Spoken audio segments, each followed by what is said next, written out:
Welcome to America's Cannabis Conversation. Heard every Saturday at 4:20 p.m. online at americascannabisconversation.com. Each week, we provide our listeners information, education, and insight into the exploding medical and adult use cannabis industry. You'll hear from industry experts, elected officials, local growers, detractors, and more. Learn how to build your own cannabis business, how to grow the product, what's legal, and where it's legal. Tune in each week to hear the latest industry news and updates from the American Cannabis Industry Association in Washington, tips on investing in cannabis, personal success stories, and more. It's time to join the conversation. And here's your host, Dan Perkins. This is Dan Perkins with your American Cannabis Conversation Quick News. Chicago, Illinois. Prices surge for wholesale cannabis flower in Illinois as demand outstrips supplies. Wholesale marijuana flower prices in Illinois are soaring as strong demand in the state's nascent recreational cannabis programs puts a strain on supplies and cultivators scramble to build out facilities. Illinois adult use cannabis sales started gangbusters in January, with retail sales hitting $40 million in the first month, one of the strongest starts for an adult use market since the state legal recreational sales began in the United States cannabis industry. Sales dropped in February to $35 million, but the month had 2 fewer shopping days, and some of the early excitement may have faded, if only slightly. What was once a medical marijuana market of 100,000 patients is now a market of 8 million legal-age state residents who are eligible to purchase marijuana, plus nearly 100 million tourists visiting each year, and the supply is tight.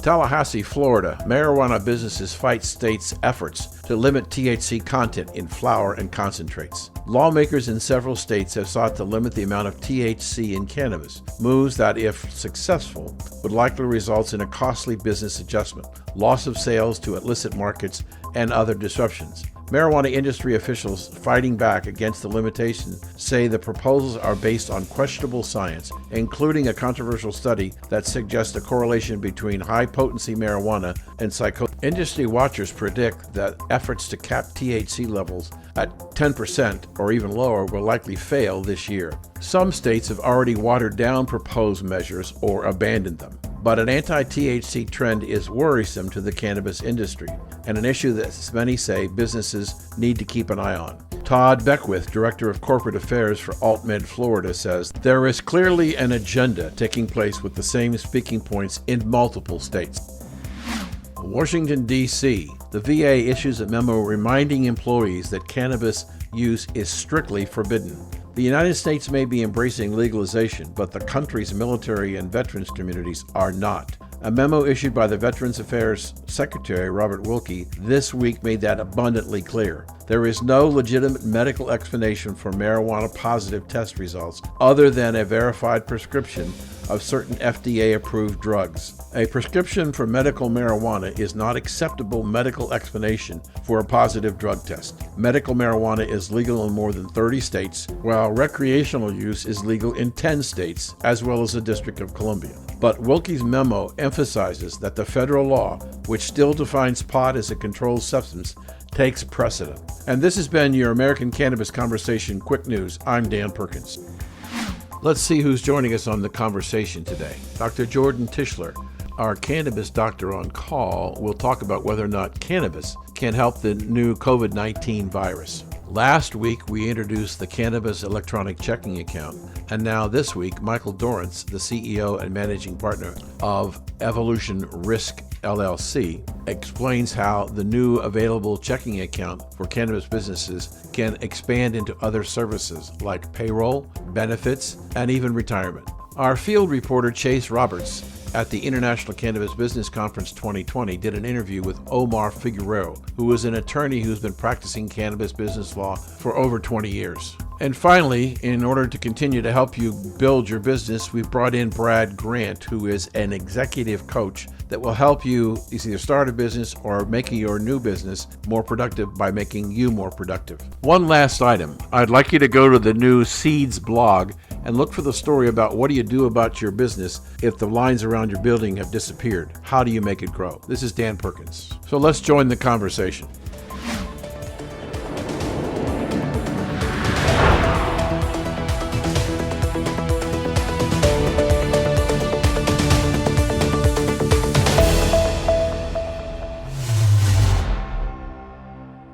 Welcome back to the conversation, and joining us today is our cannabis doctor on call, Jordan Tishler. I asked him a question off air, and he thought it was a great question, but he didn't know that for sure he had an answer. So we're going to talk about what's going on with COVID-19 and what's happening in the marketplace. Good morning, doctor. Good morning. So this is the question. Is there a possibility, given the alternative immune system that cannabis seems to work extremely well in, is there a possibility that cannabis could be part of the treatment for COVID-19? I think, as we were talking about before, I think this is a really interesting and brilliant question. Thank you so much for bringing it up. But I think that the answer to it is a whole lot of very complex, matched with a whole lot of we don't know. So, let me kind of talk about what we do know, and then we'll talk about what we don't know. One of the things to understand is that the immune system is a very complex beast. I certainly don't know all the details. I don't think that any one individual knows all the details of what's known, and there's lots and lots that's still unknown. That all being said, when we think about sort of the three major types of invaders that the immune system deals with, viruses, bacteria, and to some extent cancer cells, the way in which the immune system responds to that is sort of different for each type. And so the thought that, what we know about cannabis and cannabinoids as anti-inflammatories or immune mediators, it's not clear that this is going to be meaningful in the face of COVID-19. Now, as I was mentioning to you, there was a really interesting study that I was reading literally just this morning that was kind of reviewing what we know about cannabinoids affecting viral infections in general.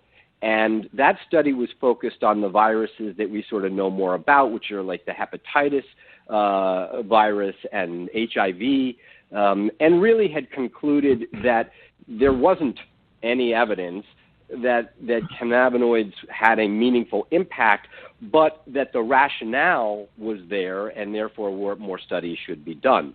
So I think that, what we can say is it's not an obvious thing. And part of the issue is, the immune system, we might be able to amplify the response of the immune system with cannabinoids, although generally speaking, we think of it as down-regulating certain immune responses, like when we have autoimmune diseases like rheumatoid arthritis or Crohn's. But in terms of a virus itself, our bodies, generally speaking, don't know what to do with a virus if it's never been exposed to it before. And this is where vaccines come in, right? The way in which we teach our body to recognize and respond quickly to a viral invader is to use a vaccine. And the vaccine, deposits a certain amount of the proteins from that virus into the body, and that teaches our immune system that these are the foreign proteins that it should look out for. And this is why we have, an influenza vaccine in particular that changes every year, because, in fact, the reason influenza is such a successful virus from its own point of view is that every year it manages to change itself. It mutates into a related virus, but it's different enough that some years we kind of can fight it off because it's not that different. And then every few years, there's a major shift in its structure, such that our bodies basically think it's a completely different beast. And it's in those circumstances when the vaccine makers and the scientists really have to be thinking ahead and trying to detect what that major change, when it's coming and what the change is, so that those vaccines are ahead of the curve and allow us then to be protected against this otherwise completely unrecognizable virus. What's going to happen with COVID-19 remains to be seen. In many ways, it's very similar to influenza in terms of the disease that it causes and its transmission rate and mechanism.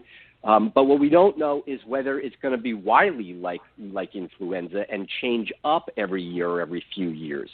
It's quite possible, I mean, sort of in a maybe best case or even fantastic point of view, that, you know, we'll all get COVID-19 in some fashion, and that the vast majority of us, it will be sort of a relatively mild illness, and possibly then we'll all become immune to it, which is sort of what happens like with chickenpox, right? We before the vaccine, you know, everybody would get chickenpox. In fact, with little kids, you would run around to bathe them together so that they would all get chickenpox, because once you had this sort of mildish illness that chickenpox causes in small children, then you develop more or less lifelong immunity to it. Now, there are certain exceptions to that rule.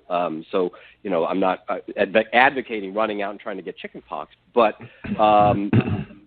the bottom line is that in many instances, the viruses don't change, and therefore, once the body has learned that this is what chickenpox is, then you don't get it again.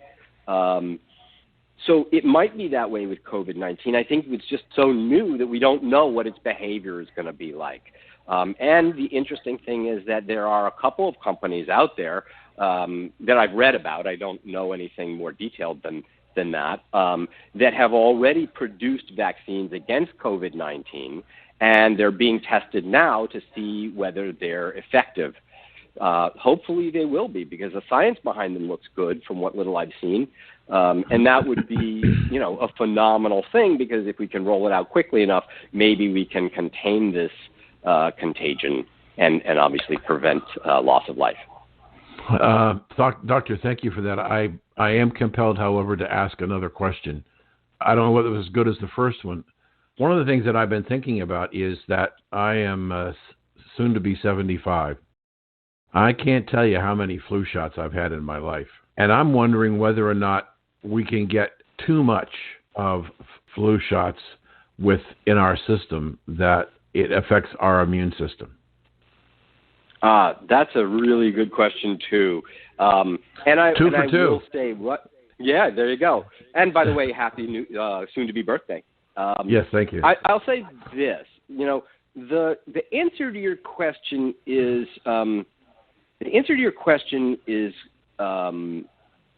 complicated by the politics around vaccine administration. There's no question in my mind that the flu vaccine works on balance, not all the time and not for everyone, and some years are better than other years, right? But on the balance, it works and it saves lives. And, you know, when you look at the risk-benefit ratio of any treatment, vaccines included, you know, you kind of have to look at the risks and the benefits, and oftentimes sort of break that out by different types of populations. So for a long while, we said, you know, flu vaccines should be given to small children, elderly people, and people who are, you know, who are sick at baseline. Because those are groups who are more vulnerable and often have worse outcomes from influenza. And I think that that's a no-brainer. We've moved on from there to vaccinating pretty much everybody against influenza, and the math actually works. And that is to say, when you look at the risk-benefit ratio, you're better off giving everybody a flu shot than sort of seeing what happens. To your question of can you get too many flu shots, the best answer there is no. It's not really about getting too many of them. There is a very, very, shall I say, a few more times, small risk of any vaccine triggering a bizarre immune response that can have some pretty severe consequences. But the risk of that is so low that it doesn't tip the balance. And it's not really a matter of getting, too many of these injections. It's really a matter of if one of them just happens to react badly with your body. And so in all the years that you have been getting flu shots, if you haven't had one of these horrible things happen, like, the vast majority of people, then there's nothing to worry about there. Sure, it does. I also think that in the few minutes we have left, I think that the news media has hyped this problem grossly out of proportion and is scaring a lot of people needlessly. I mean, I did a commentary last weekend that the flu season, which begins around October 1st, as of February 15th, the CDC said there were between 29 and 41 million Americans who had contracted the flu, 500,000 people that had gone into hospitals, and up to about 41,000 people who had died as a result of complications of the flu. We're not anywhere near those numbers as far as contamination in the United States, and yet we have mainstream media swearing we have a pandemic. And I think that it's frightening people, and that's why I want to take the last 2 minutes here, and I want you to tell us what you're telling your patients.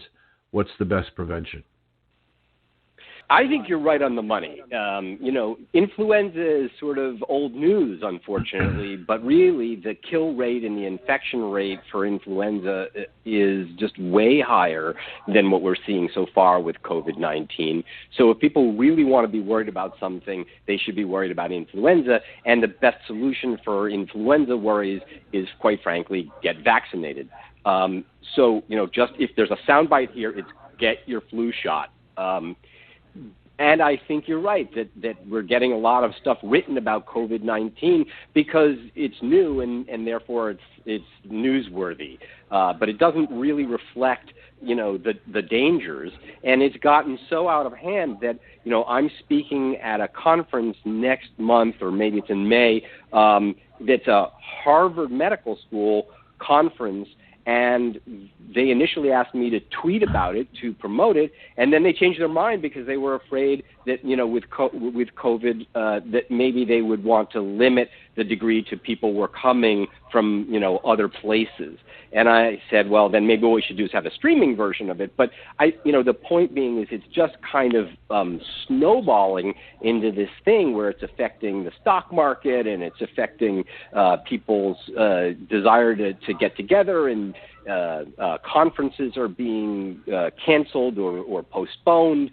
And on some level, canceling travel is one of the better ways to prevent this thing from spreading, but it's not clear to me yet that those kinds of draconian measures are necessary in relation to a virus that is not clearly worse than influenza, for which we have no sorts of measures like that. I think it's just so early days that at least on the scientific level, it's kind of hard to say what's going to happen and how bad it's going to be. And that just drives the news media into a frenzy. And I don't know what else we can do about it except to say, remain calm. The other thing you asked me is, what's your best prevention? Your best prevention is wash your hands. Wash your hands. Don't use Purell. It doesn't work well. Use good old soap and water and lather your hands for 20 seconds, right? People say sing the happy birthday song twice while you're washing your hands. That works. That's what we do when we go into the operating room.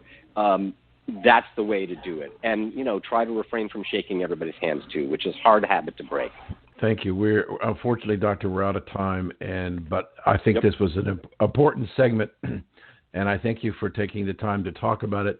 I hope our listeners will take your advice and wash their hands several times a day. We've been speaking to Dr. Jordan Tishler, the Cannabis Doctor on Call. Thank you, Doctor, for joining us today. My pleasure. Introducing the new Cannabis electronic checking account. Did you know that in 2019, almost 1 in 5 dispensaries were either robbed or broken into? Your business is cash only because up to now you didn't have access to a banking account that would allow you to deposit the daily receipts from your business. Some owners have started a banking relationship only to be told in a few months that the institution was closing the account. For the first time, you can now have a reliable business checking account. Yes, I said a secure bank electronic checking account.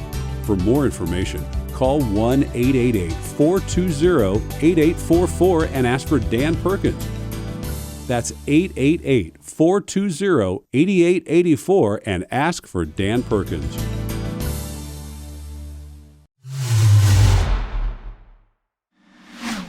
This is Dan Perkins, host of America's Cannabis Conversation, and I want to hear from you. Send me an email. Tell me what you like about our show, what you don't like about our show, what kind of guests you'd like to hear from, and is there subjects that are important to you that we're not discussing. Let us know. Go to W420radionetwork.com and send us an email. Thanks for listening.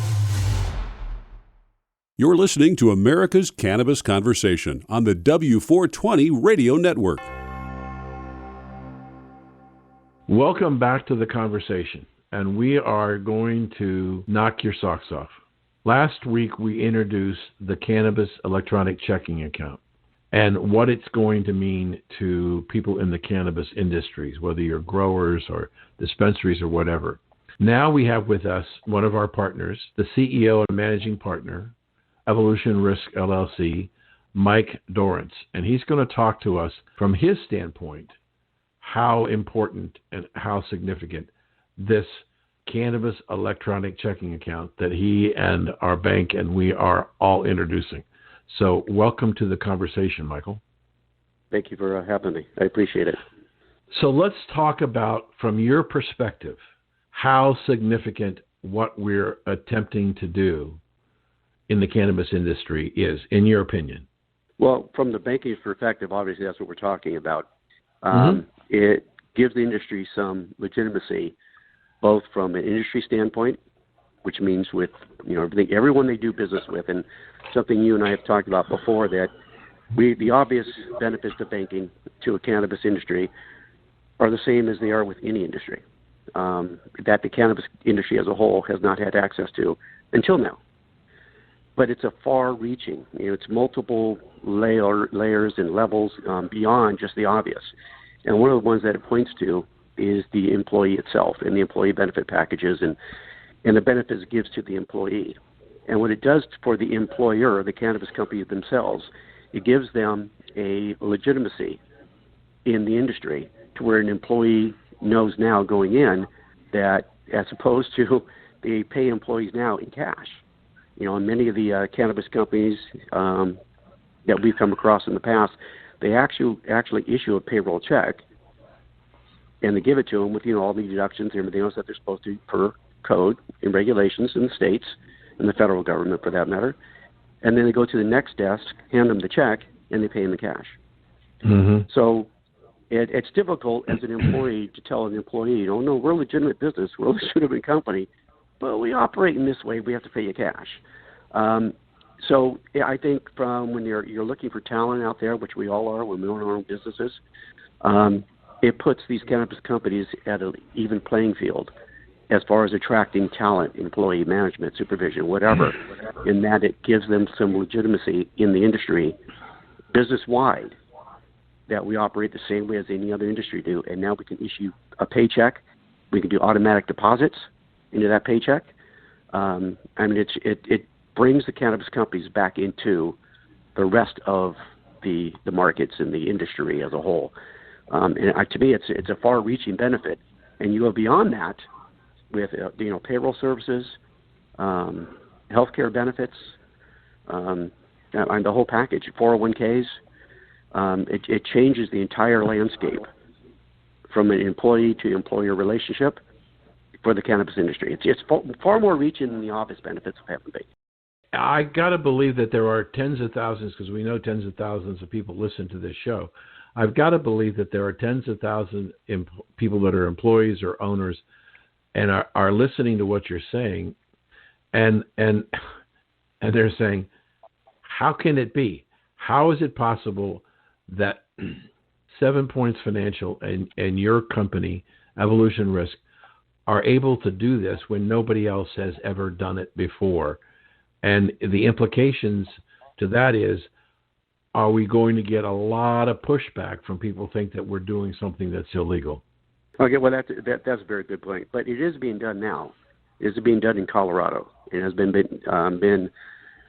they've been doing this in Colorado for some time. It just hasn't come outside of Colorado. Because, I don't know, in the prior podcast and interview and such, if you guys touched on the sensitivity of the cannabis cash and the banking industry and how the FDIC looks at it and everything else. And the reason why the B of A's and the Wells Fargos and, many of these companies, especially savings and loans and credit unions, have all tried to enter the cannabis business.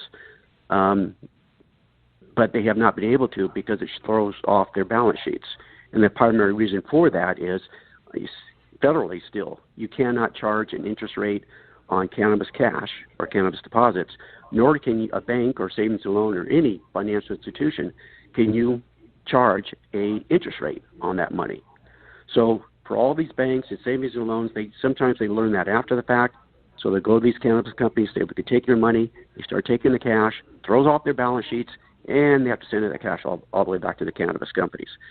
So you have to have some very deep pockets, and you have to have an overall plan of what you're going to do.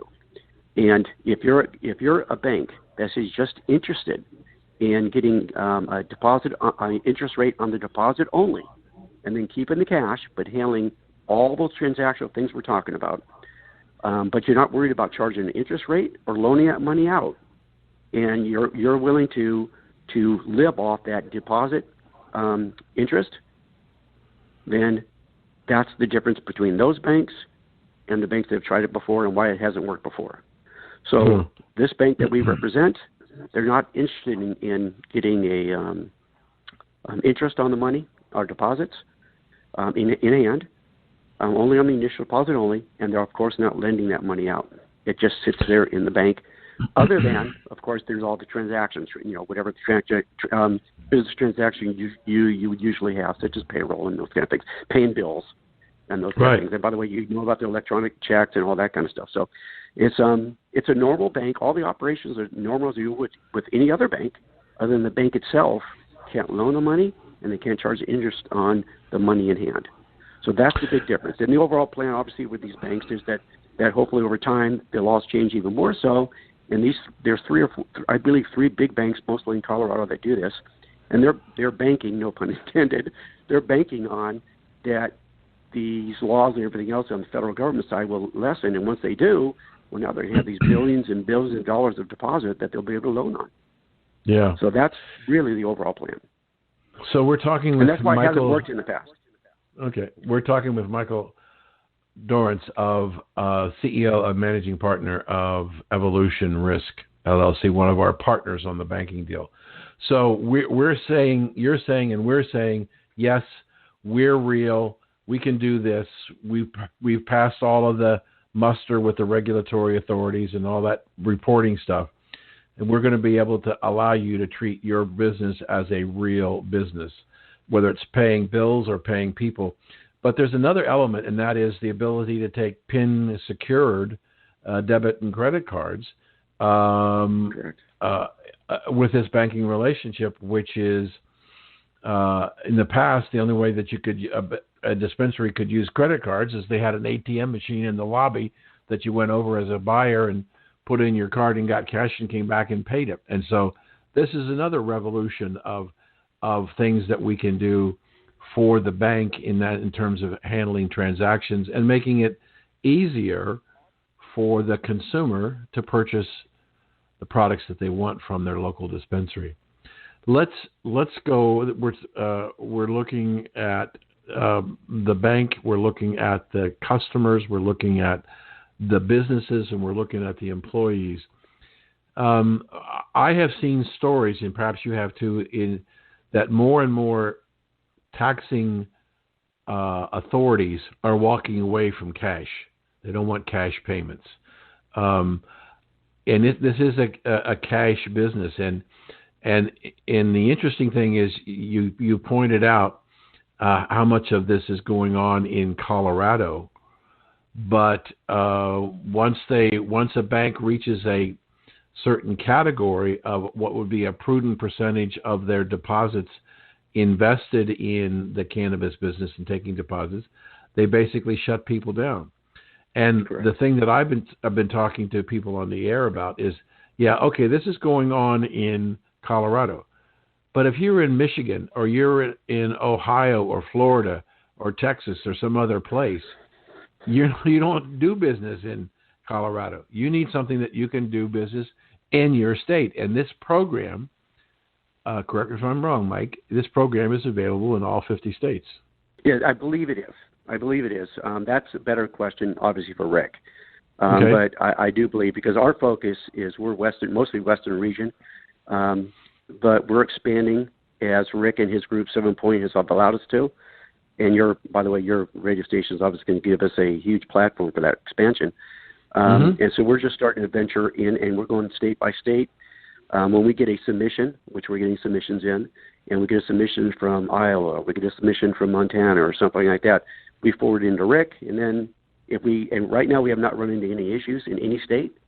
But I believe I'm very comfortable to say that I do believe it is all 50 states. Okay, super. So we've talked about payroll, and we touched briefly on insurance and briefly on 401ks or IRAs, but retirement plans.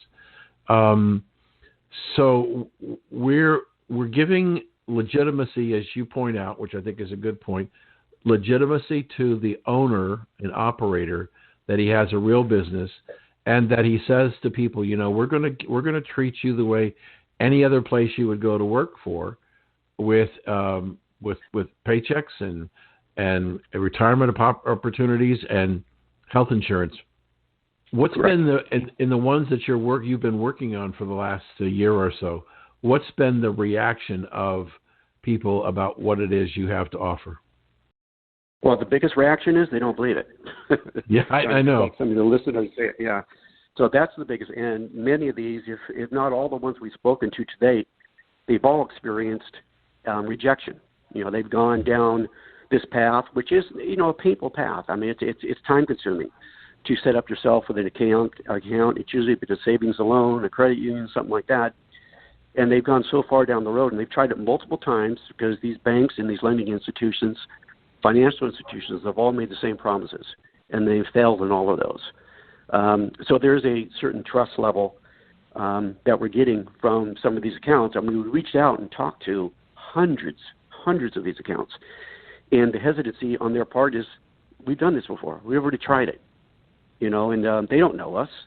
So there's a certain level of credibility that we are still facing, legitimacy that we are facing, only because these poor business owners have been burned in the past, and we're trying to overcome that. Yeah, understand. The platform is healthy. What we want to do is we want to say to the listeners, if you want more information about the cannabis checking account, you need to go to w420radionetwork.com, and there's a 3-minute video that introduces the program to you, and an 800 number that you can call to talk with me, and we can set up an appointment to see if you can qualify for this program. Not everybody can, but we think that it's a terrific opportunity, and we thank Mike for joining us. And is there a website if people wanted to look about what you do, or should they come through us? We would prefer right now, Dan, that they go through you. I mean, you're making the initial contact, and you can forward that information to us, and you guys could be the conduit to that. As we move this thing along and we all feel comfortable with each other as well, then we can make some adjustments based on what you would like us to do, because we're here to help you and your friends and your accounts and your clients and everything else and your listeners. And right now, I believe they probably have a better trust issue with you than they may with us. Okay. But I'd rather you go through you, and then from there we will move on for it. We'll jump on them right away, though. Okay, super. We've been joined today by a really important guest to the industry, and a groundbreaking change in the industry that you're going to hear more about in the coming weeks for sure. Michael, thanks for joining us today. Appreciate the opportunity. Thank you, Dan.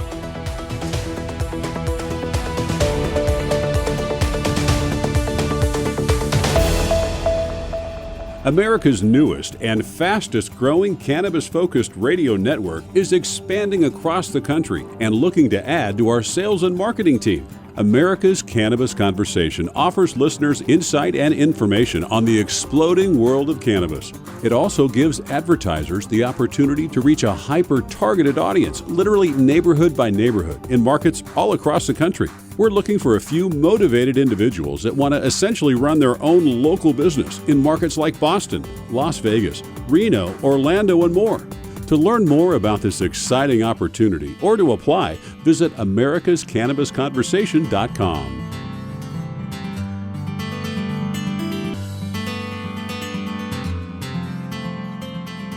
Dan Perkins here for the Cannabis Electronic Checking Account. If you find yourself worried about all the cash you have on hand, if you've heard about a number of dispensaries being robbed and concerned your turn may be coming up, then we have a solution for you and for your cash. The Cannabis Electronic Checking Account is for you to give you and your money more security and peace of mind. If you're running out of places to store your cash, then give me a call, 1-888-420-8884, and ask for Dan Perkins. And let's talk about our solution to make your money safe. This is Chase Roberts reporting with W420 Radio Network, and today I'm speaking to Omar Figueroa. And Omar, what do you do exactly? What is your business?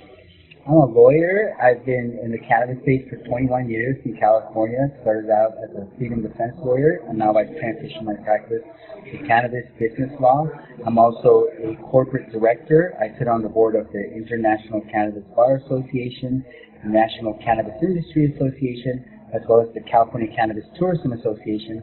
And finally, I'm an author. I published 4 books that are basically a compilation of California laws and regulations and will help future scholars trace the evolution of cannabis laws in California. Okay, I gotta admit, that's impressive. What don't you do? And so you said you've been practicing cannabis law for 20 years. How have you seen it evolve and change and grow? Well, initially when I was doing cannabis law, it was freedom defense. So I was a criminal defense lawyer specializing in cannabis cases, specifically cannabis cultivation cases, and traveling all over the state of California employing the collective and cooperative medical defense in court.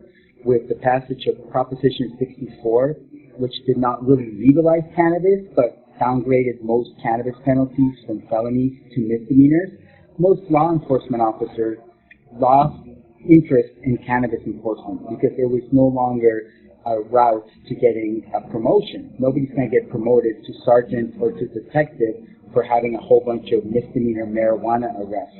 Like back in the day, a whole bunch of felony marijuana arrests were a sure path to promotion. So, what is one of your most famous cases regarding that? When I was defending cultivation cases, I represented Eddie Rep, also Ed Rosenthal in his federal retrial, as well as many cannabis activists. Like there was a protest outside Amsterdam University where a protester was prosecuted for allegedly shoving a U.S. Marshal, and this all happened when there was a raid on Amsterdam, and there was protesters who were like mad against it, and then the protesters got prosecuted, and so I've had like a lot of experience doing a lot of representation of cannabis activists. So you're the original. Do you find that because this industry is growing so exponentially that there are lots of lawyers involved now? Yes, there's so many lawyers and law firms. Pretty much every law firm is trying to develop their own cannabis practice group because it's like a hip and hot area of practice that attracts new talent. Like millennials don't want to work for a boring law firm, but they are attracted by an exciting cannabis practice. And so it's made my my law practice far more competitive. For every client I have, like they're interviewing like 5 other lawyers, and so that really makes everybody increase the level of their game. I've had to level up. I've had to undergo extensive legal training and retraining, and I'm always attending continuing legal education seminars because it's such a rapidly changing area of the law, and also because it's so competitive. I know you published some books. Can you tell me about that?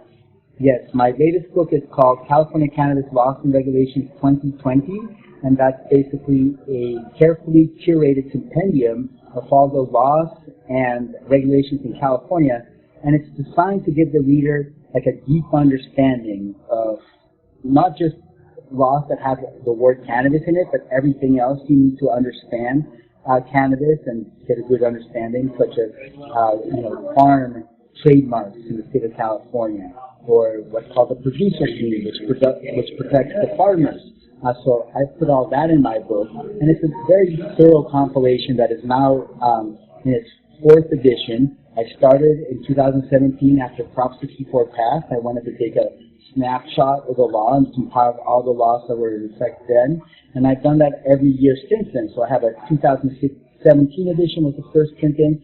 2018 edition was called the Mount Cursor edition, when the legislature basically consolidated the medical cannabis framework with the Prop 64 adult framework, and now Are you finding the laws are changing so quickly that you're going to have to, is there going to come a time and space where you're probably going to have to make this book twice a year? Like, are things changing that quickly? No, because of the rhythms of the legislative calendar in Sacramento, and so the laws don't change at that level. But there is going to be major changes on the horizon, because after everybody in the cannabis industry kind of got used to the present regulatory regime, the governor announced that they're going to simplify the existing regulations and the tax structure, and they're basically going to change everything all over again. And it may end up being simpler in the end, but for everybody who's done so much adapting and adjusting and finally kind of felt settled with the current set of regulations, to say we're going to change the whole playing field all over again feels to them like you're knocking over the chessboard, and now you want to replace it with a new checkerboard.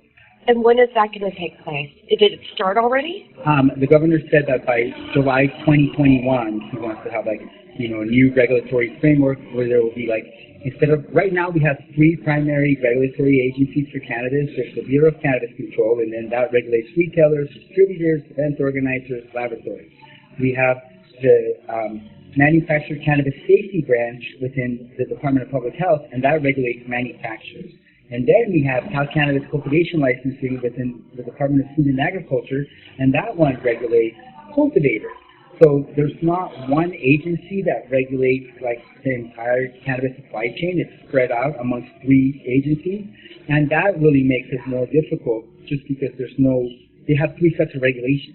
And so the governor wants to get rid of the 3 sets of regulations and then consolidate all of those regulatory functions under a new Department of Cannabis Control.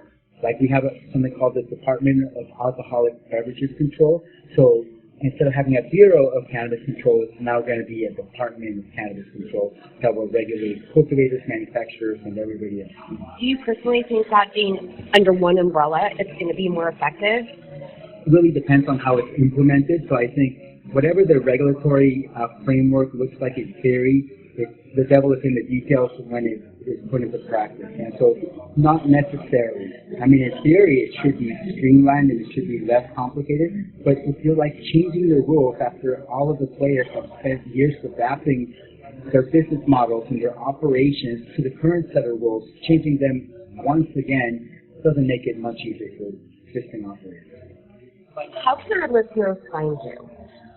They can find me on my website, www.omarfigueroa.com, and we have a very informative blog that comes out very frequently with frequent updates about cannabis and hemp law in California. We're based in California, so we're California focused, and we want to keep our readers informed of all of the developments, which are our areas of interest. So I've established a small boutique law firm in the law offices of Omar Figueroa, and we have really smart lawyers who are excited about cannabis law. What's the phone number there? It's 707-829-0215 or 415-489-0420. And if they go to the website, can they purchase your book or find out your next speaking engagement? The book can be purchased on Amazon Prime and on Barnes & Noble, but I don't sell it directly because it's such a headache. But you can find out about Live Book at the website. And then, yes, all our speaking engagements and the events that we will speak at are all listed on the website. Omar, thank you so much for your time. Thank you so much for covering, this fascinating area of the law. Truly fascinating. Thank you. You're listening to America's Cannabis Conversation on the W420 Radio Network. Every week on the W420 Radio Network, America's Cannabis Conversation brings you information and insight into the exciting and ever-changing world of cannabis. Hear from our host Dan Perkins as he highlights the week's news, checks in with Morgan Fox from the National Cannabis Industry Association, and discusses medical benefits during our Cannabis Doctor On Call feature. You'll also hear regular contributions from Cannabis correspondents Rich Walcott and Chase Roberts. America's talking about America's Cannabis Conversation. Check out the archive of past shows at americascannabisconversation.com. Your new Cannabis electronic checking account can offer you PIN-secure credit and debit cards for your clients. We can place a cashless ATM at your checkout counter, which reduces the amount of cash on hand. Did you know that we can help you bring legacy cash into your new Cannabis electronic checking account? No more paying with cash. Making payments with your electronic check is safe and secure. So if you find yourself up at night worrying about somebody breaking in and stealing your cash, consider a Cannabis electronic checking account. To find out if a Cannabis electronic checking account is right for you, call 888-420-8884 and ask for Dan Perkins. That's 888-420-8844.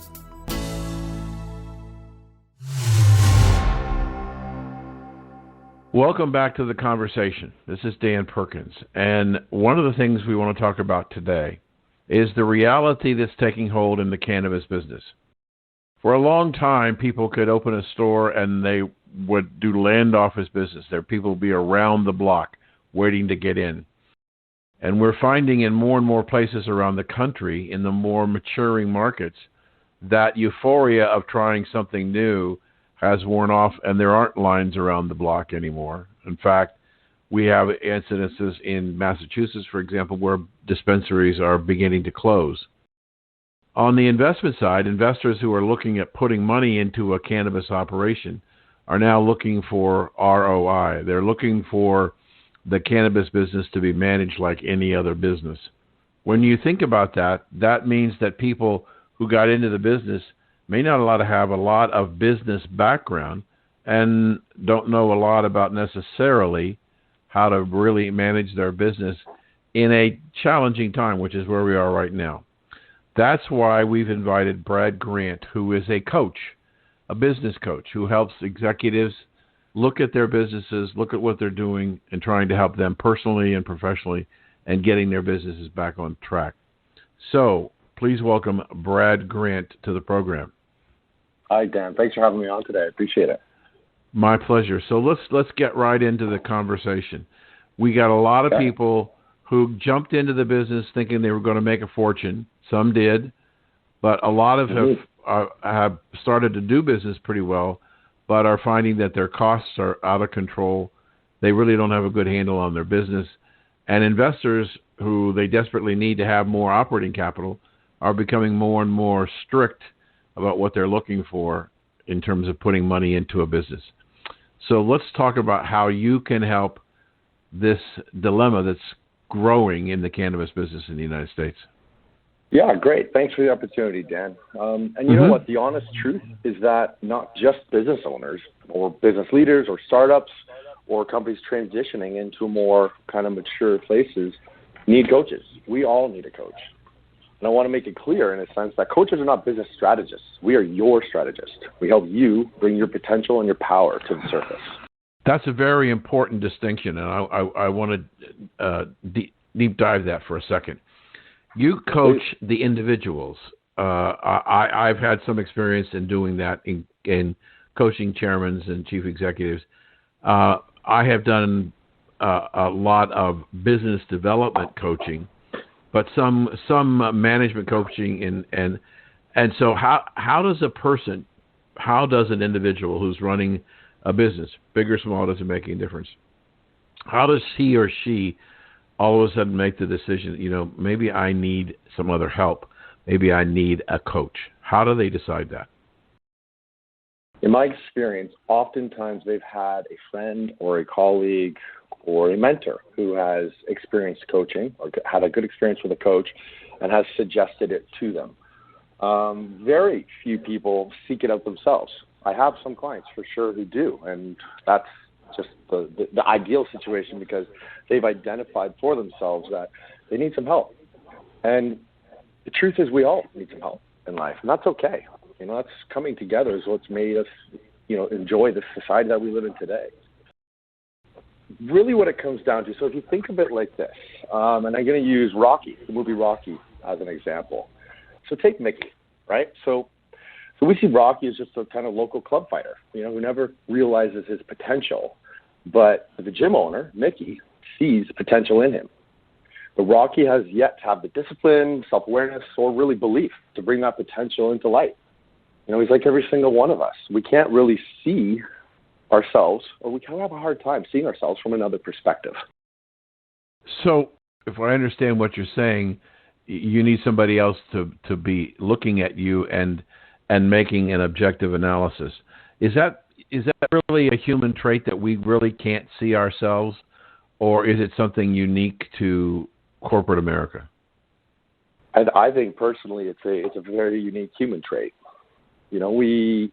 We think a lot, people, and we have a lot of information streaming at us constantly, through our eyes, through everything, our ears. And so we tend to get lost in our own stories. The average adult human being, they say, thinks approximately 50,000 to 70,000 thoughts per day. And of those, evidently our conscious brains are only capable of keeping up to about 3,000 of them. So that's a big discrepancy. So we're only aware of about 6% of the actual thoughts we're thinking on a given day.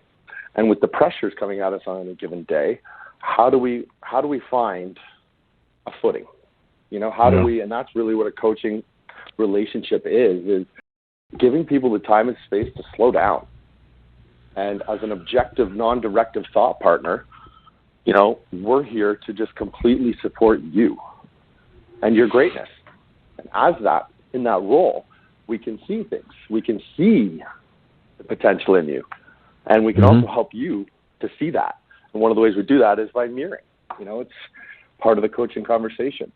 And it's, so if you think of it kind of going back to, to Rocky, all the great sports coaches and even great mentors, they have this ability to see the greatness or potential in their person, in their fighter. And make no mistake, Dan, we're all fighters. We're all in the ring. But here's the thing. The person in the ring you're fighting, it's you. We're all fighting ourselves. It's this kind of never-ending fight in our minds between who we are today and who we are trying to become, fighting against the safety and identity of who we've been. And without that external perspective, it's really hard to see some of our blind spots. I have a quick story for you. I've been in the financial service business about 50 years, and at one time I was managing a sales force of wholesalers who were calling on Wall Street firms. And we had this young guy that we hired out of college, and he was struggling. So I went out and worked with him in his territory. And I said to him, Ian, so what do you think about when you go to bed at night? And he said, nothing. I said, wait a minute. You get in bed, you put your head on the pillow, and you don't think about anything that happened in the last day or the last week? Nope. I said, well, maybe that's part of your problem of your success. You're not looking back at your successes and failures in a day. And it changed his life. He began doing it, and he became a very successful person. Let me go one step further and ask you, we're talking with Brad Grant here, who is a coach.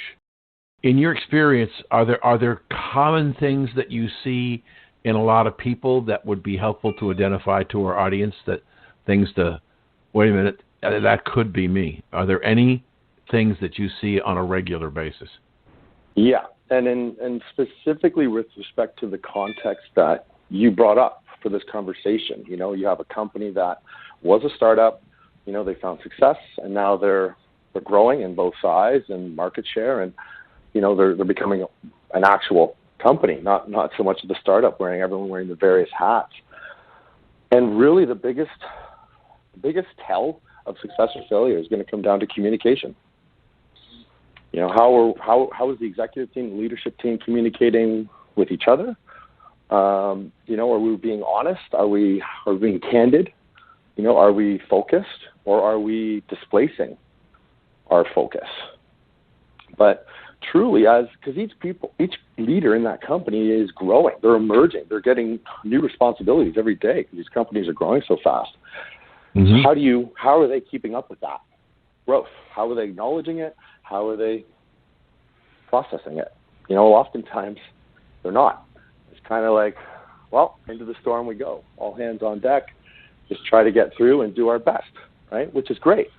But it's important, I believe, for these professionals to realize that there's help there. They don't have to do this alone. Is there a particular problem that you see most of the time in the decision-making process, or lack thereof? So Einstein has this quote that I love. And he said, if, faced with an interplanetary crisis, like existential crisis, and given 1 hour to solve the problem, he would spend the first 55 minutes defining the problem and the next 5 solving it. Because once you've properly identified what the problems is, what the problem or problems are, they almost become self-evident on what steps need to happen. But without that efficient and consistent ongoing communication between the leaders, things fall through. Are there different coaching techniques for different levels of management within a company? My personal response is this. There are different coaches available in the market. There are life coaches, there are business coaches, and there are executive coaches. It's an unregulated industry, so there are a lot of different kinds of coaches as well. But personally, I'm an executive coach. And executive coaching is really the culmination of business coaching, leadership development, and life coaching. It's an honest and holistic approach to personal optimization and kind of seeing the person as one system. Despite our best efforts, we can't silo ourselves. Our work comes home with us, and our home lives come to work with us, as it should be. We're complex people. But executive coaching is really about helping that holistic approach and helping people not become leaders that they think they need to be, but become authentic leaders. So develop some of the characteristics they need, but also doing it authentically to them. So your particular practice deals with senior executives? Yes, senior executives, business owners, and I work throughout.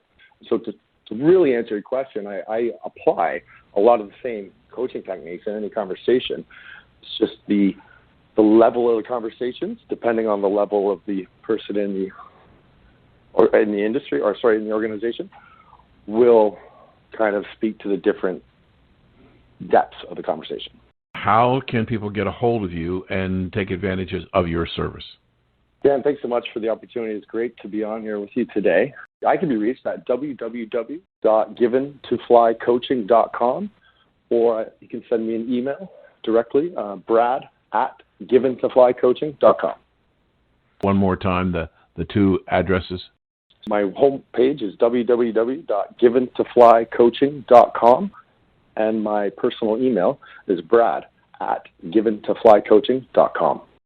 We've been speaking with Brad Grant, who is a coach, not a football coach, but a personal coach for executives. Thank you for joining us in the conversation today, Brad. The pleasure is mine, Dan. Thank you. If you didn't hear all of this great conversation with Brad, you can go to W420radionetwork.com, and you can listen to this show, and of course, you can go to the archive section and listen to other shows. We'll be right back.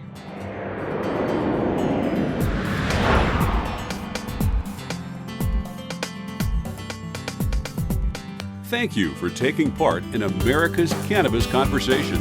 To hear this show in its entirety or to hear any of our archive shows, log on to americascannabisconversation.com and tune in next Saturday at 4:20 p.m. for the next installment of America's Cannabis Conversation.